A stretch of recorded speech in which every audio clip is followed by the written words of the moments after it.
아멘.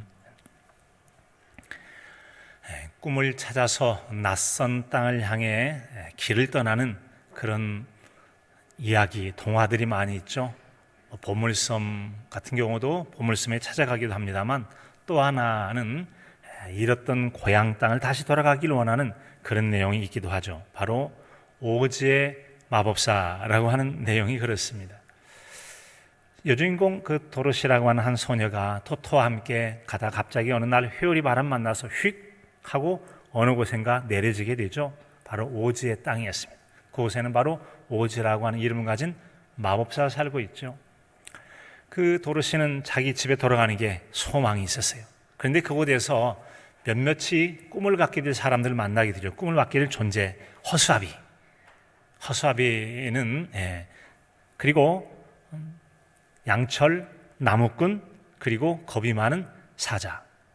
도로시 같은 경우는 고향이 돌아가는 게 그의 꿈이었다면, 나머지 셋, 양철 같은 경우는 생각할 줄 아는 뇌를 갖기를 원했고 말이죠. 또 이 양철, 나무꾼 같은 경우는 심장을 갖기를 원했고, 아주 겁이 많았던 사자 같은 경우는 용기를 갖기를 원했었습니다. 자, 그렇게 꿈을 가지고 이제 오즈의 마법사를 만나면 그 꿈이 이루어질 거라고 생각을 했는데, 막상 그곳에 갔을 때 오즈의 마법사는 저 서쪽에 사는 그 마녀의 빗자루를 가져오면 소원을 이루어주겠다라고 해요. 그것 가져오기 전까지는 어림도 없지. 그래서 이제 우여곡절 끝에 빗자루를 준비해서 가게 됩니다. 그랬더니 내일 다시 오라고.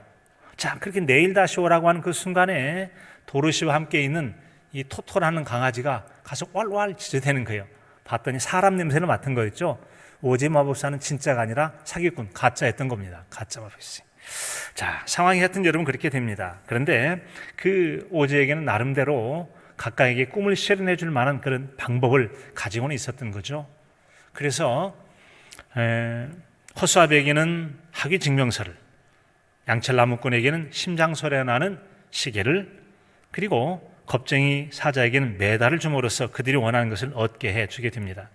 그리고 도로시라고 하는 소녀에게는 이제 오즈가 타고 왔던 그 기구를 타고 다시 갈 수 있도록 됐는데, 중간에 또 차질이 생기게 되죠. 그래서 그 도로시는 갈 수가 없게 되어지는데, 그때 북쪽에 있던 마녀 글리아가 얘기하기를 동쪽 마녀의 구두를 신고 뒤꿈치를 3번 치고 난 다음에 소원을 얘기해라. 그럼 내가 하게 될 것이다. 라고 해서 그대로 되었다라고 하는 이제 그런 내용입니다. 과연 동화다운 상상력이 발휘된 그런 이야기. 그래서 나름의 꿈을 이루기는 합니다.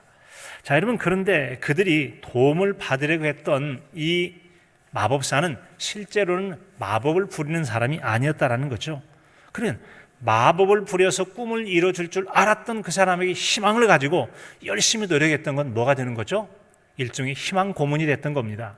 그대로 하면은 이루어질 거라고 생각했는데 이루어지지가 않았던 거죠. 그 이룰 수 있는 능력을 갖지 못했던 거였습니다. 여러분, 세상에서도 많은 일들이 그런 게 아닐까요? 마치 이렇게 하면 성공합니다. 저렇게 하면 잘 될 거예요. 이렇게 하면 아주 좋습니다. 더러는 많은 도움을 주기는 합니다만, 오즈의 마법사가 사기꾼이었고 온전히 그가 진짜가 아니었던 것처럼 우리에게 많은 꿈과 방향을 제시하는 것들이 더러는 도움을 주지만 진짜 우리에게 참된 길을 안내주지 못하는 그런 부족함이 있는 것들이 될 수도 있다는 점이죠. 그래서 우리에게 희망고문만 주고 말할 수도 있다는 점이죠. 자, 그러나 우리에게 진정한 소망을 품고 우리가 믿음으로 바라보고 있는 하나님은 전능하신 하나님이십니다. 우리를 지극히 사랑하시는 긍휼과 자비에 풍성하신 하나님이십니다. 따라서 우리가 믿음을 따라 하나님께 소망을 둔다면 희망 고문으로 끝나지 않고 믿음과 소망을 따라 그 원하는 것들을 이루어 주신 은혜를 베풀어 주실 줄로 믿습니다. 그 소망을 가지고 오늘 시인은 바로 생명이 있는 땅에서 하나님 앞에서 행하겠다라고 하는 그런 신앙의 결단과 고백을 들려주고 있습니다. 우리가 이 같은 이 시인의 말처럼 생명 있는 땅에서 하나님 앞에 살아가기에는 우리에게 몇 가지 필요한 것들이 있습니다. 그 첫 번째가 바로 하나님은 우리를 후대하시는 분이시다라는 점이죠. 하나님 우리를 후대하신다. 즉 우리를 후대하시는 하나님의 은혜를 입을 때야 우리가 비로소 생명 있는 땅에서 살아갈 수가 있다는 점이죠. 하나님은 자신의 형상을 따라 지은 사람들을 사랑하십니다. 그리고 그 사랑을 가지고 우리에게 한량없는 많은 은혜를 베풀어 주시지요. 그 같은 하나님의 은혜와 사랑을 가리켜 시인은 하나님이 자신을 후대하셨다라고 했어요. 후하게 대접을 해주셨다라고 7절에 보니까 내 영혼아 내 평안함으로 돌아갈지어다 여호와께서 너를 후대하심이로다. 아멘. 시인은 하나님께로부터 오는 진정한 영적 평안을 이제 자신에게 말하고 있는 것이죠. 즉 시인은 엄청난 여러 가지 위기와 시련과 어려움을 겪었습니다. 그는 격동되고 두렵고 어려움에 사로잡혀 있었습니다만 이전에 하나님께 자신에게 베푸셨던 은혜를 기억하는 거죠. 마음의 평장함을 찾게 되어지고 그래 나는 결국 하나님의 예비하시고 인도하시는 그 평안의 자리로 돌아갈 수 있을 거야 라고 하는 그런 소망을 갖게 되었다라는 점이죠. 그건 바로 하나님께서 은혜를 베푸셔서 그를 후대하시면 비록 그의 상황과 조건을 뛰어넘는 참된 평안의 복을 누리게 될 수 있다는 점이죠. 사랑하는 성도 여러분, 우리도 그렇습니다. 우리가 살아가는 힘든 세상 살아가고 있지만 평안함을 누릴 수 있는 것은 우리의 노력과 수고만 가지고는 한계가 있습니다. 하나님께서 은혜와 평안 주실 때 우리도 참된 평안의 복을 누리고 하나님이 예비하신 그 평안의 땅에 살게 될 줄로 믿습니다. 즉 누군가의 도움이 그 누군가의 도움이란 우리에게는 하나님의 도움이라는 거죠. 시인이 고백했던 후대하시는 하나님의 넉넉하게 은혜 베풀어 주실 때 우리도 모두가 다 평안 안에 누릴 수 있게 된다는 점이죠. 자, 우리의 영혼이 하나님 때문에 평안을 누릴 수 있고 평안으로 돌아갈 수가 있게 됩니다. 내 영혼아 내가 평안함으로 돌아갈지어다 여호와께서 너를 후대하시미로다. 하나님이 후대하신다면 내가 평안으로 들어가 살 수 있지라고 하는 것이에요. 우리가 여러분 평안을 누리시다고 하는 것은 정말 우리가 살아가는 세상이 너무 평안해요. 걱정, 염려할 게 없이 모든 게 넉넉하고 고요하고 평안할 때 우리는 그 상황 속에 있는 평안을 더불어 누릴 수가 있습니다. 하지만 그 상황이 편안하다고 해서 모두가 또 평안을 누리는 것도 아니에요. 반대로 말하면 비록 상황은 풍파, 환란이 많은 상황임에도 불구하고 그런 현실적 상황을 초월해서 말할 수 없는 마음의 평안을 누리는 사람도 있더라는 것이죠. 그런 또 다른 평안이 있어요. 그런 평안에 대해서 예수님께서는 요한복음 14장 27절에서 이렇게 우리에게 들려주고 있습니다. 평안을 너에게 끼치노니 나의 평안을 너에게 주노라. 내가 너에게 주는 것은 세상이 주는 것과 같지 아니하니라. 너희는 마음에 근심하지도 말고 두려워하지도 말라. 여러분, 세상이 비록 시끄럽고 복잡하고 어렵고 삶이 여러 가지 우환이 있다 할지라도 그런 상황 속에서도 우리 주님께 주시는 평안은 세상이 환경과 조건에 따라 주는 평안과 달라서 우리에게 그럼에도 불구하고 평안을 누리게 한 은혜를 누릴 수 있을 줄로 믿습니다. 하나님 베푸신 은혜의 후대함을 입게 되었을 때 그런 은혜를 누릴 수 있다는 점이죠. 따라서 그가 겪고 있는 어떤 어려움과 문제 하나님이 해결해 줄 수 있습니다. 막아줄 수도 있습니다. 또 상황 가운데도 평안을 누릴 수 있도록 마음을 평안으로 인도해 주시기도 하신다는 점이죠. 그 같은 하나님의 선하신 뜻 가운데 도움을 받고 문제를 해결한 시인은 평안함을 참으로 누릴 수가 있었다고 고백하고 있습니다. 나는 얼마나 삶 속에서 하나님의 평안을 누리고 살아가고 있는지 자신을 한번 생각해 보시기 바랍니다. 평안이라고 하는 것 분명히 환경에 커다란 영향을 받습니다. 하지만 아무리 세상이 평안해도 자기 마음이 시끄러우면 세상이 평안하지 않을 수가 있어요. 반대로 세상이 아무리 시끄러워도 주님 주신 평안, 세상이 알 수도 줄 수도 없는 주님의 평안을 마음에 간직하게 되어지면 상황을 초월한 그런 여러분 평안을 누릴 수 있다는 거죠. 따라 세상의 평안이 전부가 될 수 없다라는 점이죠. 그렇습니다. 그래서 이 우리의 마음 상태, 심령이 중요한 것을 이사야 26장 3절에서 이렇게 들려주고 있습니다. 주께서 심지가 견고한 자를 평강하고 평강하게 지키시리니 이는 그가 주를 신뢰함이니라. 아멘. 하나님을 견고히 신뢰한 사람은 상황을 초월해서 잠든 평안을 누릴 수가 있다고 하는 점이죠. 자주 여러분 예화 드리는 것 중에 하나가 광고지가 있어요. 광고지 종이가 있단 말이 종이가 있는데 이 종이 이게 그냥은 비나 바람 불면 찢어지고 날아가기 쉬운데 이 경고지에 풀을 충분히 잘 붙여서 단단한 벽이나 혹은 전봇대 같은 데 붙여놓으면 좀처럼 비가 오고 바람 불어도 이 광고지는 찢어지지 않고 잘 부착되어 있습니다. 왜 그러죠? 잘 붙어 있기 때문에 그래. 종이가 질겨서가 아닙니다. 비록 종이는 약할지라도 벽이 든든하고 기둥이 든든하게 되어지면 잘 붙인 이 종이는 결코 찢어지지 않아요.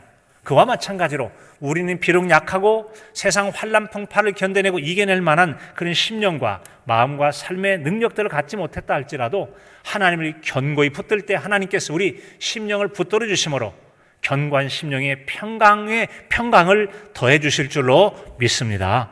따라서 우리가 평안을 누리는 방법 중에 하나는 하나님에 대한 절대 신뢰하는 믿음이라고 하는 것이죠. 포로들에게 보내는 예레미야 선지자의 편지 가운데 예레미야 29장 11절에서 여호와의 말씀이니라 너희를 향한 나의 생각을 내가 하나니 평안이요 재앙이 아니니라 너희에게 미래와 희망을 주는 것이니라. 아멘. 하나님은 우리에게 재앙이 아니라 평안을 주기를 원하십니다. 평안을 주기를 원하십니다. 그 평안을 사모해서 누려야 되는 것이죠. 또한 우리에게 미래와 희망을 주는 거라고 그랬어요. 절망스러워서 미래를 꿈꾸지 못하는 게 아니라 꿈을 꿀 수 있는 미래를 주시고 희망을 갖고 살게 하는 것이 바로 하나님께서 우리를 향한 마음이래요. 그리고 우리에게 마음에 평안을 주신다고 했어요. 따라서 하나님께서 우리에게 재앙이 아닌 평안과 장래 희망을 주시려는 그 하나님께 대한 굳건한 믿음을 통해서 평안의 복을 풍성히 누리며 사시는 저와 여러분의 삶이 되실 수 있기를 진심으로 축복합니다. 두 번째로 우리가 생명 있는 땅에 삶을 위해서 필요한 두 번째는 바로 주님은 우리에게 위험에서 건지시는 분이라는 거죠. 달리 말씀드리면 우리가 위험에서 건짐받는 은혜를 입게 되었을 때 우리가 생명 있는 땅에서 살 수 있다는 점입니다. 주님이 이 시인을 건져주심에 대해서 8절에는 세 가지의 건져줌을 말씀하고 있습니다. 이런 내용이죠. 주께서 내 영혼을 사망에서 내 눈을 눈물에서 그리고 내 발을 넘어짐에서 건지셨나이다 라고 말씀하고 있어요. 사망과 같이 그렇게도 힘들고 어려운 상황 속에 있는 그를 건져서 구원해 주셨다라고 하는 일종의 신앙 간증, 신앙의 고백이라고 할 수 있습니다.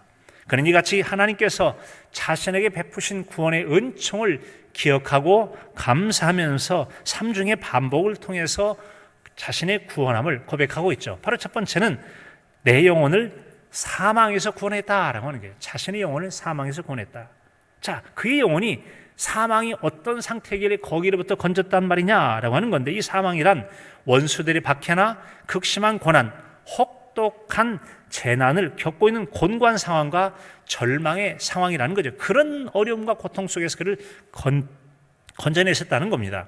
이 표현은 바로 자신이 거의 죽을 것 같이 죽음과 방불한, 죽음과 비슷할 정도의 심각한 어려움과 고난 속에 있을 때 하나님이 건져주셨다는 거죠. 아마도 자신이 겪고 있던 고난의 상황이 크고 중할수록 거기서 벗어났을 때는 그만큼 기쁨과 감사도 컸을 것입니다.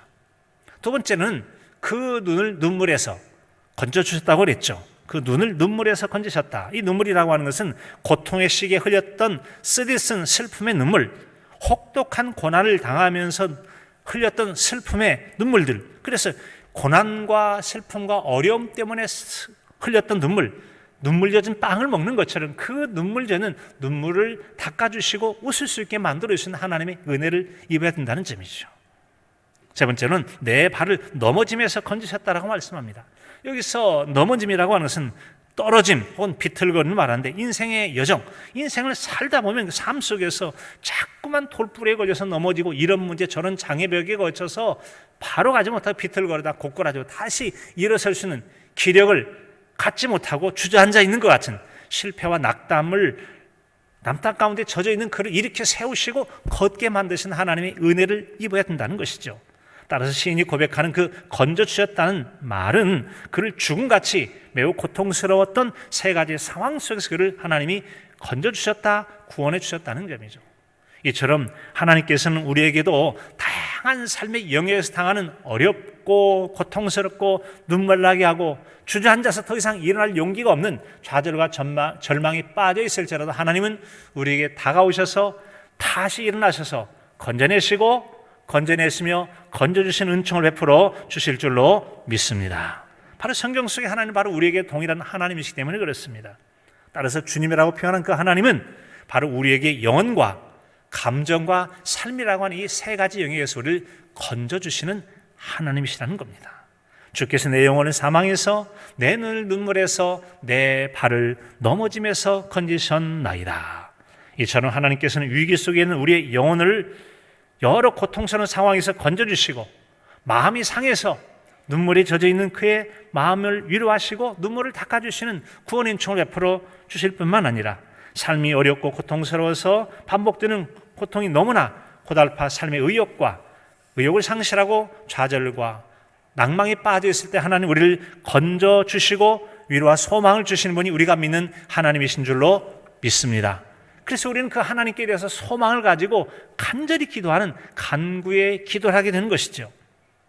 그래서 다윗도 이렇게 기도한 바가 있어요. 시편 69편 14절에 보면 나를 수렁에서 건지사 빠지지 말게 하시고 나를 미워하는 자에게서와 깊은 물에서 건지소서. 큰 물이 나를 휩쓸거나 깊음이 나를 삼키지 못하게 하시며 웅덩이가 내 위에 덮쳐 그것에 입을 닫지 못하게 하소서. 웅덩이 빠진데 덮어버리면 못 나오게 되는 거잖아요. 깊음에 빠지는데 삼키면 안 되잖아요. 큰 물에 휩쓸려 가면 안 되잖아요. 깊은 물에서는 건지시고 미워하는 자에게서 건지시고 수렁에 건지사 빠지지 말게 해달라고. 여러 가지 삶의 위험과 말할 수 없는 많은 대적들에 의해서 얼마나 어렵고 힘겨운 삶을 살았는지를 알 수가 있습니다. 참으로 다윗은 경건한 신앙인이었고 하나님께서 이는 내 마음에 합한 자라, 내가 그를 통해 내 일을 이루리라 할 만큼 하나님 마음에 꼭 맡기도 했던 사람이에요. 그럼에도 불구하고 그가 의롭고 하나님과 동행하는 신실한 믿음의 삶을 살았기 때문에 아무 어려움도 없었느냐? 그렇지 않다라는 거죠. 여러 가지 환난과 풍파와 재난이 있었다는 것이죠. 그런 내용들을 시편 69편 4절에 보면 까닭 없이 나를 미워하는 자가 나의 머리털보다 많고 부당하게 나의 원수가 되어 나를 끊으려 하는 자가 강하였으니 내가 빼앗지 아니한 것도 물어주게 되었나이다. 남이 그 빼앗은 것도 없는데 물어줘야 되고, 얼마나 나를 대적한 사람의 머리카락 숫자가 많은 것처럼 그렇게 많이 대적하고 힘들게 했다는 것이죠. 인생을 살다 보면 자신의 죄나 허물 때문에 당하는 고생과 어려움이 있기도 합니다. 하지만 내 자신이 아닌 다른 사람이나 또 다른 이유나 알 수 없는, 이유를 알 수 없는, 까닭을 알 수 없는 여러 가지 원인이나 이유 때문에 그런 어려움을 당할 수도 있지 않습니까? 욥 같은 경우도 까닭을 모르고 많은 어려움을 당한 것처럼 그럴 수 있더라. 특별히 대적과 원수들에 의해서 부당하게 겪는 어려움과 고통이 있었습니다. 그래서 누구라도 하나님의 건져주시는 은총이 필요합니다. 하나님께서 건져주시는 은총이 필요합니다. 바로 저와 여러분도 하나님이 건져주시는 은혜가 필요해요. 바로 그런 점이에요. 나에게는 과연 주님의 건져주심에 대한 어떤 간증이 있는지 한번 생각해 보시기 바랍니다. 이 말씀에 대해서 어떤 분은 즉시 하나님께 나에게 건져주셨지 라고 생각하는 게 떠오를지도 모르겠어요. 어떤 분은 내가 지금 코앞에 있는 문제가 너무 심각하고 어려워서 이전의 은혜는 생각지도 못해 라고 할 만큼 너무나 현실적인 생각이 깊이 사로잡혀 있는 분도 계실지도 모르겠습니다. 저도 어릴 때 물에 빠져 죽을 뻔했고 누군가 죽을 만한 사람 살려낸 적도 있기도 해요. 자, 잘 떠오르지 않는다면 우린 찬송가 429장에 보면 하나님께 받은 은혜에 대한 그 복을 헤아려 보게 하면서 받은 은혜를 떠올리게 하는 찬양이 있지 않습니까? 세상 모든 풍파 너를 흔들어 약한 마음 낙심하게 될 때에 내려주신 주의 복을 세어라. 주의 크신 복을 내가 알리라. 받은 복을 세어 보아라. 크신 복을 내가 알리라. 받은 복을 세어 보아라. 주의 크신 복을 내가 알리라. 아멘. 여러분, 그렇습니다. 우리가 당장 떠오르지 않아도 곰곰이 생각하고 또 생각해보다면 맞아, 그때 이런 은혜를 주셨지, 저런 은혜를 베풀어 주셨지, 하나둘씩 생각나면 꼬리를 이어서 나오면서 우리가 주께 받은 은혜를 떠올리게 될 것입니다. 바라기는 하나님께서 여러 상황 가운데서 건져주신 많은 은혜와 베푸신 은혜와 복을 생각하심으로 기쁨과 감사가 회복되어지므로 생명 있는 땅에 살 수 있는 조건들을 잘 갖춰가는 저와 여러분의 삶이 되실 수 있기를 진심으로 축복합니다. 우리가 생명의 땅에 살기 위한 필요한 세 번째는 시인은 바로 큰 고통을 당할 때 믿음을 지켰다라고 말씀하고 있습니다. 우리가 생명의 땅에 살려면 고통을 당한다 해도 좌절낭망하고 포기해서는 안 되고 그곳에서도 견고하게 믿음을 지켜가야 한다고 하는 점입니다. 자, 우리가 여러분 인생을 살아가면서 반복해서 하는 경험들이 있습니다. 긍정적으로 좋은 반복한 경험을 하게 된다면 비록 지금 어려워도 앞으로 좋은 결과가 있을 거야 라고 하는 그런 것을 마음을 갖게 됩니다. 그런데 내가 자꾸 좋지 않은 경험을 해가게 된다면 아무리 좋아도 언제 나쁜 일이 생길지 몰라 불안과 근심, 걱정, 염려가 있을 거예요. 자, 오늘 시인 같은 경우는 과거의 시간 속에서 하나님께서 위기와 좌절과 낭망, 즉 영혼을 사망에서 눈을 눈물에서 발을 넘어짐에서 건져주신 여러 가지 은혜를 그가 몸으로 감정적으로 삶의 현장에서 체험하고 있기 때문에 비록 큰 고난 가운데 있음에도 불구하고 하나님을 향한 기대하는 믿음을 지켜갔다고 말씀하고 있는 거죠. 바로 이런 점이 갖춰졌어요. 우리가 생명의 땅에 살 수가 있게 되는 점이죠.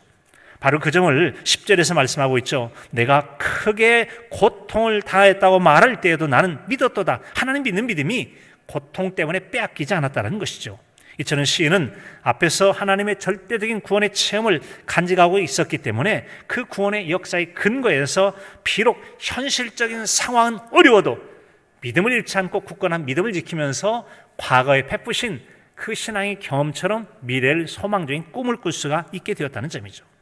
이처럼 시인이 경험했던 긍정적 신앙의 경험은 앞선 8절에서 들려준 것처럼 내 영혼을 사망해서 눈을 눈물에서 발을 넘어지면서 건지셨다라고 하니 삼중적 건지시고 건지시며 건지셨던 긍정적 경험들을 통해서 그가 크게 고통을 당할 때도 믿음을 굳건하게 지켜갈 수가 있었다는 점이죠. 따라서 우리에게도 앞에서 말은 받은 복을 헤어보든 받은 은혜를 기억하고 많이 간직할수록 오늘의 현실이 어렵고 힘겨워도 과거에 내게 은혜를 베푸셨던 하나님은 지금과 미래에도 나를 구원해 주시고 건져 주시고 구원의 은총을 베풀어 주실 것이라는 소망을 굳게 붙들고 그 믿음을 지켜갈 수 있다는 점이죠.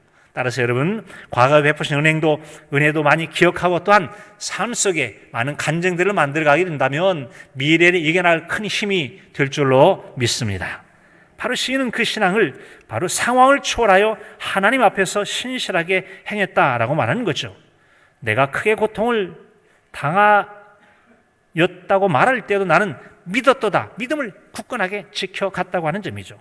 이처럼 반복된 은혜의 체험을 통해 굳건하게 신뢰를 갖게 된 그는 이전 같았더라면 믿음이 약했고 믿음이 성숙되지 못했을 때였더라면 하나님 앞에 확신 있는 믿음을 갖지 못했을 때였더라면 크게 좌절하고 낭망할 수밖에 없는 상황이지만 지금은 그 정도 가지고는 내가 무너지지 않지. 비록 내가 큰 고난 중에 있어도 나는 믿음을 잃을 수가 없어 라고 하면서 굳건하게 믿음을 지켜가는 걸 볼 수가 있어요. 여러분 우리가 믿음이 굳건한가 아닌가 집이 반석에 잘 지어졌나 안 지어졌나를 언제 알 수 있죠? 평안할 때는 알 수가 없어요. 큰 비가 나고 홍수가 나게 되고 바람 불면은 모래 위에 있는 집은 무너져 버리잖아요. 반석 위에 있는 집만 든든해요. 우리 믿음도 마찬가지죠. 견고한 믿음, 성숙한 믿음을 가졌느냐 아니냐는 평안할 때는 모릅니다. 평안할 때는 다 믿음 다 좋아 보여요. 괜찮아 보이는데 환란 풍파라고 하는 비가 내리고 창수 큰 물이 나게 되고 바람 부는 것처럼 우리 삶을 뒤흔들어 버릴 것 같은 그런 고난과 역경을 당할 때 진짜 믿음이 드러나게 되는 거죠. 조금 어려워지면 하나님 그럴 수 있습니까? 나 하나님 그러면 믿네 안 믿네 해가면서 여러분 믿음이 흔들흔들하는 사람 믿음이 굳건하지 못한 것이죠. 자, 위기 상황일 때 우리의 믿음을 확인할 수 있는데 진짜 위기 상황 속에 환난과 풍파가 만나도 흔들릴 수 없는 견고한 믿음을 가진 그런 신앙인의 이야기가 성경에 있잖아요. 바로 욥기 1장에 보면 이렇게 기록하고 있어요. 1장 8절에 여호와께서 사탄에게 이르시되 내가 내 종 욥을 주하여 보았느냐 그같이 온전하고 정직하여 하나님을 경외하며 악에서 떠난 자는 세상에 없느니라. 세상이 다시 없는 정말 좋은 믿음 가진 사람이 욥이다. 그는 왜? 그는 온전하거든. 뿐만 아니라 거짓이 없어. 하나님을 경외할 뿐만 아니라 악에서 떠난 얼마나 좋은 믿음을 가졌는지 그렇게 하나님께서 보증하는 욥에 대해서 이 하나님 앞에 나와 있는 이 사탄이 자꾸 욥에 대해서 시비거리를 거는 거죠. 하나님께 복 주시니까 그렇죠. 만약 그 복 걷어가시면 욥이 그러지 않을 거요. 아니라니까. 하나님 그럴 겁니다. 그래 한번 욥 해봐라 하고 하나님의 허락을 받고 이제 욥을 시험하게 되지 않습니까? 자, 욥을 시험하게 되는데 이로 인해서 욥이 겪게 될 그 흉측하고 너무나 고통스러운 네 가지의 사건들을 우리가 욥기서 1장에서 볼 수가 있어요. 첫 번째는 스밧 사람이 와서 종들을 죽이고 가진 것들을 다 빼앗아가 버립니다. 두 번째는 하나님의 불이 하늘에 떨어져서 양, 짐승떼와 종들을 또 불살라서 죽이게 되죠. 세 번째는 갈대아 사람의 새 무리를 지어서 갑자기 나타나 낙타들에게 달려가서 낙타를 빼앗아가 버리고 또 종들을 죽이게 됩니다.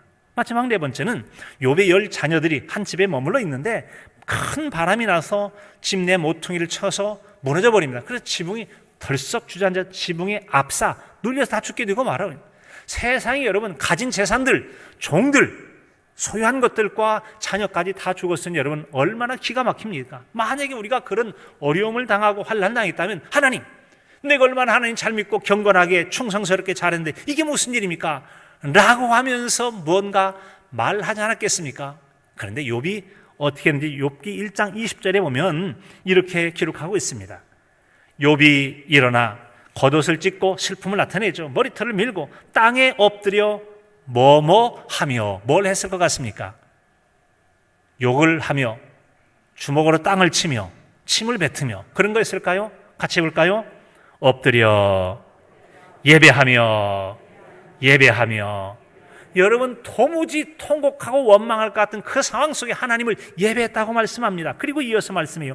내가 못해서 알몸으로 나와 싸운 적 또한 알몸이 그리로 돌아갈지어다. 옛날엔 적신으로 나와 싸운 적 적신 붉은 몸이란 뜻이죠. 핏덩어리 왔으니 다시 돌아갈 것이다 라고 하는 것처럼 주신 이도 여호와시오 거두신 이도 여호와시오니 여호와의 이름이 무엇을 받으실지로다. 뭘 받으셔요?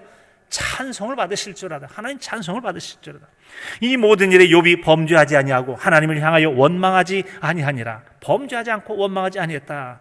보통 사람 같으면 하나님 향해 분노를 쏟아내고 욕을 할 수도 있죠. 그리고 하나님 더 이상 믿지 않겠습니다. 신앙을 저버리고 세상을 떠나버릴 수도 있을 겁니다. 그런데 욥은 그럼에도 불구하고 그가 이전에 가졌고 누렸던 모든 것 다 하나님께로부터 온 거 아니겠느냐. 하나님께 내게 주셔서 누린 거라면 아니 하나님이 가져가실 수도 있는 거지 뭐 라고 하면서 기꺼이 믿음으로 모든 상황을 받아들이게 됐다는 거죠. 그리고 하나님이 하셨습니다라고 예배했다는 겁니다. 그리고는 여러분 어찌합니까? 하나님 이름이 영광받기를 원하는 그의 믿음의 고백을 우리가 볼 수 있는 거 아니에요? 정말 대단한 믿음입니다. 무슨 원망하지 않았어요. 찬송했다는 거죠. 그만큼 욥의 믿음이 얼마나 성숙됐고 굳건한 믿음이었는지를 알 수가 있습니다. 그런 것처럼 시인도 크게 고통을 당했음에도 불구하고 말할 때 나는 믿었다라고 말할 만큼 그의 믿음을 환난 속에서 잘 지켜갔음을 볼 수가 있습니다. 이런 사람이라 여러분 기꺼이 생명 있는 땅에서 넉넉히 하나님 앞에 살아갈 수 있는 거 아니겠습니까? 9절에 보니까 내가 생명 있는 땅에서 여호와 앞에 행하리로다. 생명 있는 땅, 내가 산자들의 땅에서 여호와 앞에 다니게 될 것이다. 나는 생명의 세계에서 주님 보시는 앞에서 살렵니다 라고 말하고 있어요. 자, 여기서 말하고 있는 그가 생명의 땅에 산다라고 하는 것은 앞에서 삼중적인 구원의 은혜를 받았다고 그랬죠. 사망에서 건짐을 받고 그 다음에 눈물에서 건져주셨고 그 발을 넘어짐에서 건져주셨다라고 그랬습니다. 이와 같은 여러 삶의 은혜가 그의 마음에 간직이 되어 있습니다. 그래서 비록 지금은 내가 크나큰 고난 중에 있음에도 불구하고 결코 잃지 않는 믿음을 가지고 믿음을 지키는 것처럼 그의 마음속에는 하나님의 은혜로 말미암은 살아있는 믿음을 가지고 있는 것입니다. 뭘 가지고 있어요? 살아있는 믿음의 은혜를 간직하고 있는 겁니다. 여러분 그렇습니다. 아무리 세상이 좋아도 그 사람이 절망을 가지고 있으면 그 땅은 절망의 땅이 되고 말 것입니다. 비록 지옥같이 어렵고 힘든 상황이라 할지라도 그 마음에 생명을 품고 있으면 그 땅은 생명의 땅이 되는 거예요. 생명의 땅이 되는 것입니다. 이 땅이 생명의 땅이 되느냐 죽음의 땅이 되느냐는 바로 우리가 어떤 심령의 상태를 가지고 있냐에 따라서 그 땅이 달라지게 된다는 점이죠. 달라져야 돼요. 분명히 이 땅에는 땅이 좋은 땅도 있고 나쁜 땅도 있기도 하죠. 예레미야 17장 5절에 보면은 사람을 의지하는 사람이 힘을 의지하고 하나님 떠난 사람은 저주를 받을 거라고 말씀하시면서 이어서 사막의 떨개나무 같아서 좋은 일을 못 본다. 떨개나무 뭔 기대가 있다고 가겠어요? 그런 것처럼 오는 것도 못 보고 광야 간조한 곳 건건한 땅 간조하다, 아주 땅이 메말라서 식물이 뿌려놔도 자라지 못할 거다. 또 그 다음에 건건한 땅, 소음기가 있어가지고 식물이 자랄 수가 없어요. 식물이 자랄 수 없으면 동식물이 살기 어려우니까 그런 곳에 살 수가 없는 거죠. 그런 땅처럼 안 좋은 땅도 있다. 세상을 의지하면 그럴 수 있다. 그런데 그와 달리 그러나 무릇 여호와를 의지하며 여호와를 의뢰하는 그 사람은 복을 받을 것이라. 그는 물가에 심어진 나무가 뿌리를 강변에 뻗치고 더위가 올지라도 두려워하지 아니하며 그 잎이 청청하며 가무는 해도 걱정이 없고 결실이 그치지 아니함 같으리로다. 하나님을 의지하는 사람은 물가에 심겨진 나무 같아서 늘 물을 빨아들이고 햇볕 창창한 것을 받고서 많은 열매를 맺는 것처럼 풍성한 열매를 맺을 수 있을 거라고 말씀하고 있어요. 분명히 땅이나 조건들이 이렇게 확연하게 다를 수 있다는 점이죠. 세상의 땅도 좋고 나쁨이 있는 것처럼 우리의 영적 심령의 상태가 하나님의 은혜를 간직하고 하나님에 대한 신뢰하는 믿음을 갖게 되면 죽을 땅이라도 살려내는 산 땅을 만들어내요. 그 사람을 통해서 그 땅이 살아있는 땅으로 함께 은혜를 더불어 누리게 되어지는 거죠. 요셉을 통해서 애굽의 복을 받는 것처럼 마찬가지죠. 그러나 내가 심령이 죽어 있다면 산 땅에 들어가도 나 때문에 나도 죽고 남도 죽게 만들 수도 있는 거 아니겠어요? 자, 좋은 땅과 같은 그 땅, 그런 땅에서 그는 하나님 앞에 살겠다라고 그랬죠. 하나님과 동행하는 삶을 얘기하는 거죠. 마치 에녹을 생각나게 합니다. 창세기 5장 21절에 보면 에녹은 65세 무드셀라 아이를 낳았어요. 그리고 300년 동안 하나님과 동행했다는 거죠. 300년 동안 동행을 하면서 또 자녀들을 계속 낳았다라고 기록하고 있어요. 그러면서도 에녹이 하나님과 동행하더니 하나님이 그를 데려가심으로 세상이 잊지 아니하였다라고 말씀했어요. 하나님과의 아름다운 동행을 말씀해 주고 있어요. 사랑하는 성도 여러분, 우리는 크게 고통을 당할 때 시인처럼 얼마나 스스로 믿음을 지켜가고 있습니까? 우리도 여러분 시인처럼 큰 어려움을 당한다 할지라도 과거에 내게 베푸신 은혜의 경험들 때문에 그 세상을 바라보고 내가 경험한 경험 세계에 대해서 이해나 생각의 폭의 넓이가 크고 높아지고 깊어질 수가 있습니다. 성숙될 수가 있죠. 굳건한 믿음을 갖게 될 수가 있어요. 그래서 똑같은 상황이라도 과거와 다르게 대처하는 그런 삶을 살아갈 수가 있게 됩니다. 세상의 경험과 안목도 신앙이 도움될 수도 있고 신앙 안에서의 경험과 안목들이 세상을 바라보는데 더 성숙됨으로 살아갈 수 있도록 도움을 줄 수도 있다는 점이죠. 자, 그래서 우리가 그런 잘 준비됨을 통해서 오늘날과 같이 어렵고 힘들고 복잡한 세상을 살아간다 할지라도 우리가 생명의 땅의 삶을 살아갈 수가 있다는 점이죠. 독일에 가면 헤른후르트라는 적이 있어요. 우리 지난 금요일 날 여러분 목회 서신에 보냈던 것처럼 그곳에는 진젠도르프라고 하는 분이 있었죠. 여러 가톨릭의 압력받기도 하고 어려움을 겪기도 하고 또 여러 가지 신앙의 어려움을 겪은 분이 그의 땅 영지로 들어오게 되어지죠. 그리고 마음껏 신앙생활을 하게 되어진데 어느 날 예배의 은혜를 받고 그들이 기도를 시작해서 1727년부터 약 100년 동안 24시간 릴레이로 계속 사람들이 기도를 하게 되어집니다. 그 은혜가 200년간 이어지면서 그 기간 사이에 3,000명의 선교사가 하기도 하고요, 5대 선교사가 나오기도 하고 놀라운 5대양 6제도의 엄청난 선교 사역을 이루었던 것, 그 땅이 살리는 땅이었고 그 살리는 땅에 산 사람들이 세상을 살리는 역사를 이뤄가게 된 거 아니겠습니까? 살아있는 믿음을 가진 사람이 사는 땅이 산 땅이 되었던 것이죠.